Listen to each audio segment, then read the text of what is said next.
El don de mi madre, por Javier Garín. Fragmento de la novela La enseñanza del jardinero.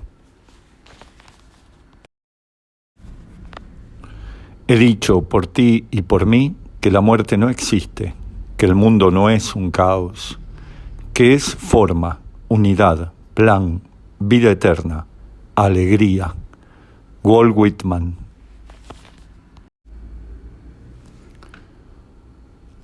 Mamá fue la última de la familia en tener el don.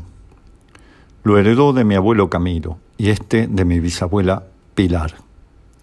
El don no se manifestaba de igual manera en cada uno de ellos. Mi bisabuela conectaba fácilmente con los muertos. A veces sus trances eran tan intensos que los cuadros se caían de las paredes y la mesa redonda donde practicaba sus sesiones se volcaba y salía rodando de la habitación. Mi abuelo Camilo, el anarcosindicalista, además de combatir a amos y patrones en este mundo, confraternizaba con los oprimidos del otro mundo con ayuda de la Escuela Científica Basilio, hasta que mi abuela Nani le prohibió el espiritismo al ver que se posesionaba y ponía los ojos en blanco y garabateaba extraños y tenebrosos mensajes automáticos en una hoja. Pero sobre todo tenía el indeseado don de la precognición. Anticipaba muertes y desgracias con exactitud pasmosa y hasta realizó, al menos una vez, un exorcismo casero a una pobre mujer endemoniada que llegó a recuperarse. Mi madre, agnóstica, rechazaba los encuentros con espíritus y no creía en demonios ni en la otra vida, al menos hasta que tuvo su primera muerte. En sus últimos días, antes de su segunda muerte, empezó a creer en la otra vida, pero compartía con su padre la precognición y la percepción extrasensorial. Al ingresar a un edificio podía percibir si había ocurrido allí algún hecho luctuoso. Recién casada, mientras buscaba con mi papá una casa para alquilar, supo que en cierto departamento que les ofrecieron se había cometido un crimen con solo abrir la puerta.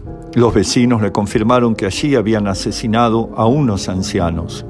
Son innumerables las ocasiones en que percibió que alguien iba a morir en fecha próxima o estaba gravemente enfermo, y siempre acertaba.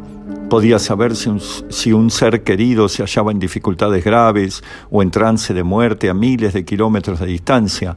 Percibía tragedias en el mismo momento en que estaban ocurriendo. A veces tenía solo sensaciones o presentimientos. Otras veces distinguía de manera más o menos clara e inteligible una imagen que se le aparecía de repente ante los ojos. Por lo general, tales percepciones iban acompañadas de una voz en el oído izquierdo que complementaba la información de manera autoritaria y precisa. Por ejemplo, cuando cayó el avión de Lapa, ella vio las luces de un avión inexistente en la ventana de la cocina, mientras la voz le decía: «Se está chocando». Se lo comunicó a mi padre. Al rato apareció la noticia en el televisor. Cuando fue el desastre de Cromañón, ella despertó de un entresueño, envuelta en un resplandor rojizo que lo cubría todo, y la voz le susurró: «Es un incendio, gente muere». En otras ocasiones la voz le alertaba: «Esta persona está muy enferma, es la última vez que la verás». Cuando a su hermano Lolo les trajeron in extremis un riñón a 1200 kilómetros de distancia, ella oyó la voz que le susurraba: «Lolo está mal», y decidió viajar aunque nadie le había informado. Cada vez que cierto amigo de mi hermano venía de visita, le invadía la tristeza y la voz le decía: «Morirá joven». Poco después el muchacho, se llamaba Manuel, murió en un accidente de moto. De visita en un campo de las flores, tuvo una horrible impresión al ver al dueño del campo, un hombre ya mayor, y dijo a mi padre: «Tiene un aura de tristeza, la próxima vez que vengamos este hombre no estará». A los meses, el pobre hombre se suicidó, volándose los sesos con una escopeta. Al besar a un sobrino pequeño, Johnny, en una fiesta de cumpleaños, La voz le dijo: «Está muy enfermo». Al tiempo a Johnny le descubrieron un tumor, hasta entonces asintomático, y pobrecito falleció. Cuando murió otro pariente cercano, lo supo porque un espejo voló de pared a pared en el dormitorio y se rompió en 1000 pedazos. Supo la muerte de su propia madre mientras le acomodaba unas plantas en una maceta redonda que de repente asumió ante sus ojos la forma de un ataúd, mientras la voz le decía: «Mami va a morir». Supo que mi hermano Ricky, el navegante, estaba en riesgo de naufragar en medio de una tempestad en el Mar del Norte, porque se despertó en la noche vomitando y la voz le dijo: «Son las olas». Podría seguir enumerando sus premoniciones durante decenas de páginas.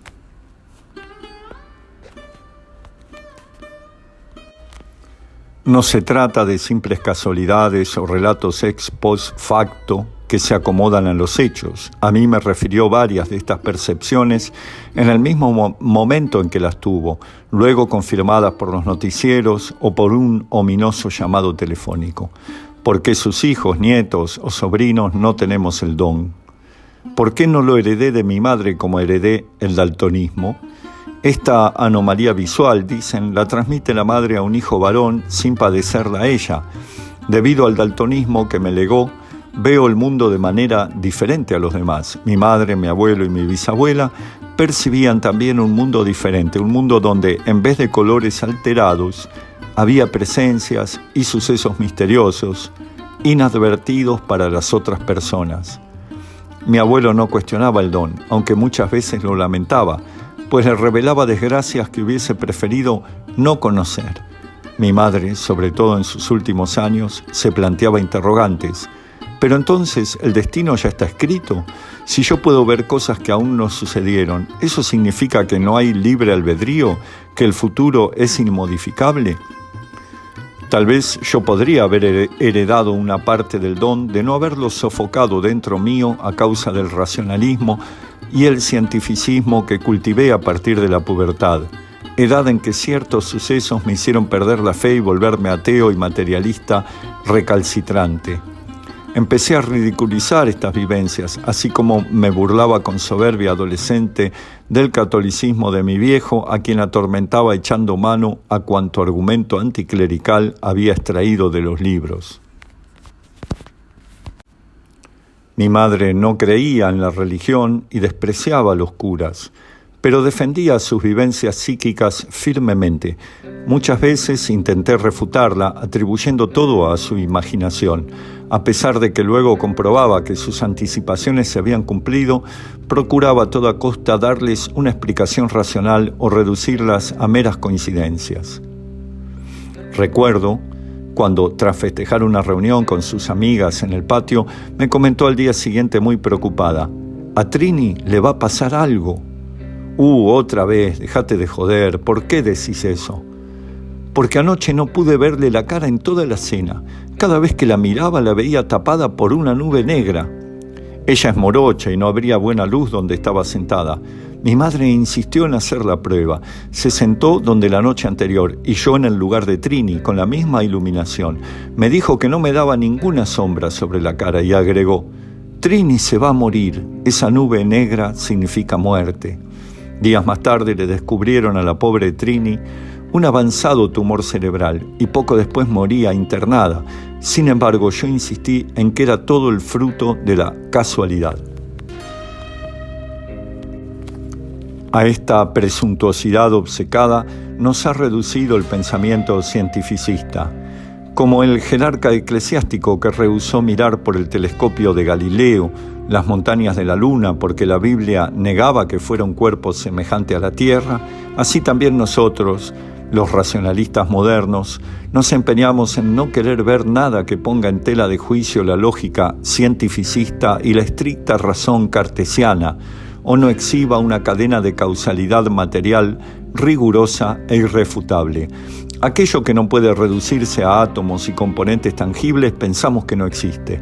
Somos incapaces de ver el mundo que veían nuestros antepasados, poblado de espíritus y presencias luminosas. Nos burlamos de la mera posibilidad de su existencia, lo tildamos de superstición y nos refugiamos en las nuevas religiones que entronizan como divinidades al Estado, el mercado, la tecnología, el dinero, el líder, el partido, las corporaciones y todas esas idolatrías dominadoras que nos parecen más racionales que los ídolos primitivos, aunque son igual de absurdas y muchísimo más peligrosas. Nos reímos de las antiguas cosmogonías, pensamos que el Génesis es una fábula y no nos percatamos de que la nueva cosmogonía presuntamente racional del Big Bang no es otra cosa que una versión moderna del Fiat Lux, expurgada de la intervención divina. Aquello era un mito y esto es ciencia y se basa en pruebas, decimos. Y parecemos no advertir el absurdo e insuficiencia de afirmar que el universo se originó por sí mismo a partir de un punto matemático y comenzó a expandirse, engendrando de la nada espacio y tiempo y masas de gas y de polvo que condensadas pasaron a formar estrellas y planetas y galaxias sin que se nos pueda explicar cómo, ni por qué, ni qué había antes del impenetrable horizonte de sucesos, cuando no existía ni siquiera el tiempo. Lo aceptamos y lo creemos como un dogma porque lo afirman los modernos sacerdotes astrofísicos, del mismo modo que los antiguos aceptaban el mito del Génesis por la autoridad de los escribas que pasaron en limpio el Pentateuco.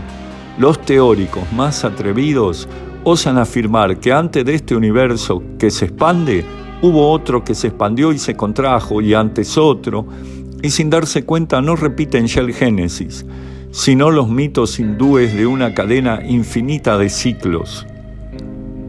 Nos escandalizamos de la superstición religiosa sin advertir que murieron más personas a causa de las armas y campos de concentración científicamente desarrollados que por todas las guerras de religión. En la apoteosis de la razón instrumental llamamos progreso, Adorno Dixit, a reemplazar el tosco arco y flecha por la científica bomba H. Pasaron años hasta que leí en Freud los 3 ensayos en los que relataba con suma cautela experiencias recogidas en la labor clínica sobre eventos de apariencia sobrenatural, presagios, telepatías, premoniciones. Más tarde encontré en Jung un acercamiento mucho menos prejuicioso a estos fenómenos, entre otras razones porque él mismo y una de sus hijas tenían las mismas facultades que mi madre o mi abuelo. Investigando sobre el Apocalipsis y su interpretación a través de la historia, comprobé que las visiones atribuidas a San Juan en Patmos, a Daniel en Babilonia, a José en Egipto, no eran muy diferentes, aunque sí de mayor escala, a las que percibía mi madre. Los repetidos presagios de muerte de Julio César, los que vio en un espejo y refirió Lincoln sobre su propio asesinato, y los incontables de otros personajes históricos registrados por los cronistas, son del mismo tenor. Leí los experimentos con los sueños anticipatorios del ingeniero Dunn y las obras sobre la precognición de J.B. Priestley, que describían los mismos fenómenos, abordando las indagaciones de Jung y Pauli acerca de la sincronicidad y sobre todo la hipótesis del inconsciente colectivo, de una psiquis de la especie no limitada por barreras temporales. Creí hallar una respuesta al interrogante de mi madre. No era que el destino estuviese prefijado ni el futuro escrito, era que ciertas personas en determinadas condiciones y por obra de facultades especialmente agudas podían penetrar hacia el interior de esa psiquis colectiva atemporal, donde se asienta la memoria profunda de la humanidad, en que conviven el futuro y el pasado, y extraer de ese reservorio los ecos de sucesos conmocionantes o significativos que para el individuo aún no ocurrieron, pero que ya viven en la mente de la especie. Muchas veces hablamos de esto con mi madre sin ponernos de acuerdo. Aunque dije que no he heredado el don, al menos algo del don puedo reconocer en mí, porque muy excepcionalmente soy capaz de percibir la presencia de los muertos. Esto lo supe una vez en el sur, regresando de la pingüinera de Punta Tombo, cuando el auto se me quedó sin agua y tuve que invadir un predio al costado de la ruta, rodeado de álamos, buscando un tanque australiano donde cargar unas botellas. En esos momentos, algo se manifestó en la atmósfera. El estremecimiento de las hojas de los álamos adquirió una vibración particular y me inundó una congoja sofocante, una opresión y una tristeza infinitas. Supe, sin que nadie me lo explicara y sin haberlo experimentado antes, que había un muerto allí, un muerto rodeado de sufrimiento. Al cruzar la barrera de los álamos, apareció ante mí, tal como había presentido, una tumba solitaria y suntuosa, de mármol. Pertenecía a una mujer fallecida antes de que yo naciera. Más tarde averigüé que se había suicidado y por esa razón no estaba en el cementerio. Mi abuelo, para quien todo esto era una experiencia normal, me describió la visita de los muertos de un modo muy claro y reconocible. Me dijo que él los notaba mediante una opresión particular en el pecho o en la boca del estómago. Si eran presencias dolorosas, podía experimentar angustia, como aquella vez en el sur. A veces solo percibía un olor. El olor era muy particular, sulfuroso y focalizado. Mi abuelo decía que los antiguos confundían el olor de azufre con una presencia demoníaca, pero en realidad se trata de espíritus de difuntos, a los que no hay que temer. Poco tiempo después de su muerte, yo sentí ese olor de manera muy precisa en el patio, junto a la entrada de mi casa. Llamé a mi primera esposa y le pregunté si ella también lo sentía. Me lo confirmó. Era tan focalizado que bastaba moverse unos centímetros para no sentirlo. Aunque soplara una brisa, no cambiaba de lugar. El olor permaneció allí unas cuantas horas, hasta que me atreví a decir: «Ya sé que sos vos, Camilo, y viniste a despedirte». «Gracias, abuelo, andá tranquilo». En ese instante, el olor se disipó. Cuando murió mi padre, años después, sucedió lo mismo en un pasillo interior, y el olor no se retiró hasta que me avine a hablar con el espíritu de mi padre y despedirlo.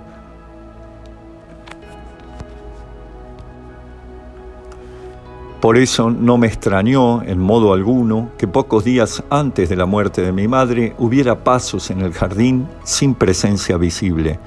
Mi madre estaba entonces muy postrada en la casa del fondo. La artrosis no le permitía caminar. Le habían colocado un marcapasos, no podía levantarse ni ir al baño y había que higienizarla. Más de una vez la oí llamar a su madre fallecida sin que advirtiera que yo estaba escuchando y decirle: «Vení, mami, llévame. No quiero seguir viviendo así. Esto no va más». Fue una de esas noches que al regresar a mi casa de adelante, mi pareja y yo oímos perfectamente los pasos en el jardín, haciendo crujir los guijarros en la oscuridad. Se oyó tan nítido el sonido que encendí las luces y salí al patio, imaginando un intruso o un ladrón, y por supuesto no había nadie. Supe que había sido el espíritu de mi abuela convocado por mi madre. El domingo, antes de su muerte definitiva, mi madre murió por primera vez mientras la limpiaba. Al moverla torpemente, por mi falta de entrenamiento, no advertí que se había desvanecido, y cuando intenté reanimarla no respondió. Estaba muerta. Su corazón se había detenido. Comencé a hacerle resucitación, sin obtener respuesta durante muchos, eternos minutos, hasta que al fin volvió a respirar y recobró la conciencia. Me dijo: «Ay, qué lástima que desperté. Estaba muy bien, no tenía miedo ni dolor, era feliz». Vino a recibirme mi mami y me dijo: «Volvé, nena, volvé. Todavía no es el tiempo, falta poco». Y regresé, pero no quería. La muerte no es sufrimiento, es felicidad. El miércoles siguiente volvió a desmayarse en un momento en que la señora que la asistía no se encontraba presente, y cuando lo advertimos no pude reanimarla, por más que lo intenté, bombeando su pecho sin detenerme durante media hora, hasta que llegó la ambulancia con sus artefactos de resucitación. Todo fue inútil. Desde entonces, cada vez que yo entraba en la casa del fondo, percibía con claridad movimientos y presencias, crujidos de madera, cambios de atmósfera. Más de una vez pregunté en voz alta: ¿sos vos, vieja? Dicen los entendidos que los espíritus de los muertos encuentran vía favorable para comunicarse a través de los pájaros o de otros animales. Mi madre tenía la costumbre de conversar diariamente con el gallo del vecino que da los fondos. Y ahora, al preguntar si era ella quien se hacía notar, el gallo me respondía con un canto sonoro y firme, que mi imaginación presumía asertivo. Otro día entré en la casa del fondo y al abrir la puerta, se coló delante de mí una torcasita y fue directo a posarse sobre el sillón de mi madre, sin el mínimo temor. Le dije que ya no hacía falta que viniera a visitarme, que ya sabía que estaba bien. La torcasita voló por donde había entrado y nunca más vi o sentí la presencia de mi madre. Pasaron como 8 meses hasta que hoy, finalmente, decidí retirar todas las cosas de mamá de la casa del fondo, incluyendo las innumerables fotos familiares que había colgado por todas partes, como en un panteón familiar. Todos esos cuadritos los reuní en la habitación del primer piso, una suerte de altillo que alguna vez fue dormitorio y refugio infantil de mi hija Victoria, y los colgué con ganchitos de las paredes. Al hacerlo me di cuenta de que mi madre se había erigido en una suerte de custodio de la memoria familiar. Todo está allí: mis abuelos, mis tíos, mis padres, sus amigos, mis hermanos y yo, y por supuesto los nietitos. Decenas y decenas de fotos de los nietos en todas sus edades, desde la cuna hasta la universidad. Hay fotos del sobrino nieto fallecido a los 10 años, hace más de 2 décadas, y de Adrián, el amigo de mi hermano Cristian, asesinado por desconocidos para robarle una moto en la puerta de la casa. Está el día en que Alan intentó caminar y se cayó, y el día en que se recibió con toga. Hay fotos de Victoria bebé en una hamaca paraguaya y de Victoria dando una conferencia en La Habana o estudiando en París. Está Lourdes con babero y de adolescente. Está mi hermano Ricky con su perro Titán en Santa Teresita, y mi hermano Cristian con la perra Lizzy en el patio. Fotos de viajes, fotos de casamientos y de despedidas. Mi mamá con 3 años, vestida de ángel y con cabellos ensortijados rubios. Mi papá posando como actor de cine de los 50 o vestido de mecánico en el taller. Muertos que murieron hace muchas décadas, están aquí viviendo, recordados. Están las fotos que mi madre veía todos los días y a veces las acariciaba y besaba, como la foto de Nani, su mamá, abrazada a mi tío Lolo, la cual pidió besar antes de morir, diciendo: «Mamita, ya voy con vos, espérame». Hace poco releí el cuento de Bradbury sobre la abuela robot, la abuela eléctrica, que decía a sus nietos humanos: «Yo tengo la memoria de toda la familia. Cuando ustedes hayan olvidado quiénes son y de dónde vienen, allí estaré yo para recordárselo». Ese era también el cometido de mi madre y de sus fotos. Ahora están aquí, en la antigua habitación de Vicky. Y yo no sé si seré un buen custodio o un guardián olvidadizo, pero al menos puedo contemplarlas hoy, en este lento atardecer otoñal, y recordar quién soy y de dónde vengo, cuando ya casi lo había olvidado. Y de pronto pienso que debería yo también hacer algo parecido a estas fotos, retener, antes de que se disuelvan en el olvido, los recuerdos de mi familia, recuerdos que no son muy diferentes a los de tantas y tantas familias y que posiblemente no tengan importancia sino para aquellos a quienes nos conciernen directamente, pero que quizás por esa misma razón, por representar a tanta y tanta gente que tuvo vivencias semejantes, no son indignos de ser preservados. Mi abuelo Camilo, el anarquista, solía decir que los historiadores se ocupan de los poderosos, que en realidad son los verdugos de la humanidad, y desdeñan a los hombres y mujeres del pueblo que son sus víctimas. Sospecho que seguía en esto las enseñanzas de Kropotkin, quien en su hermosa historia de la Revolución Francesa no menciona casi a ningún dirigente, solo habla de las masas y las clases sociales en pugna. Mi abuelo también decía que los poderosos diseñan la geopolítica y la gente anónima la padece. Y creo que tenía razón, porque como contaré más adelante, Eso precisamente sucedió a mis ancestros. Peter, el irlandés, huyó de la matanza de irlandeses hecha por los ingleses y de la guerra de los esclavistas en América del Norte. Garín, el altosaboyano, huyó de los acuerdos de reparto de territorios hechos por Napoleón III y de la represión desatada por Thiers. Mis antepasados italianos huyeron de la guerra con Austria. Mis antepasados españoles huyeron de las consecuencias de la guerra hispanoamericana. Los líderes hacen las guerras, la gente anónima las sufre, pero la historia solo se ocupa de los primeros, esos políticos, banqueros y estadistas a quienes Alberdi no vacilaba en señalar como los mayores criminales, ya que matan, saquean, esclavizan y violan a miles o a millones.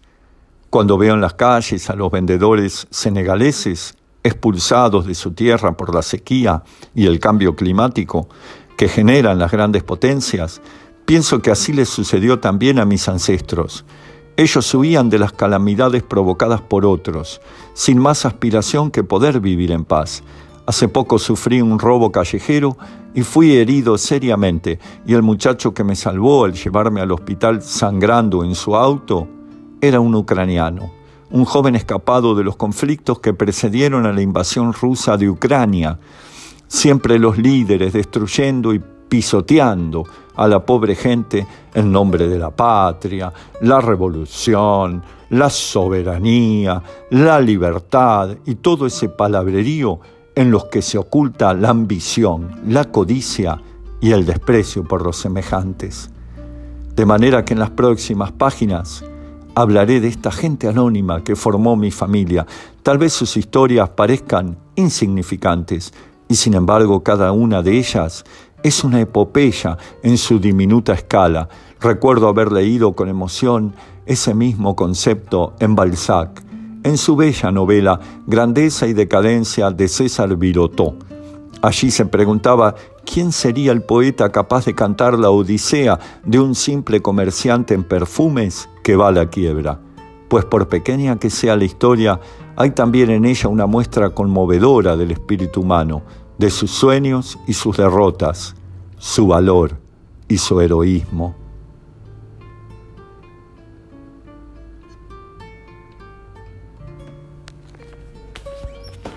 El libro se encuentra disponible en Amazon como ebook en el enlace que se indica en el comentario de esta transmisión.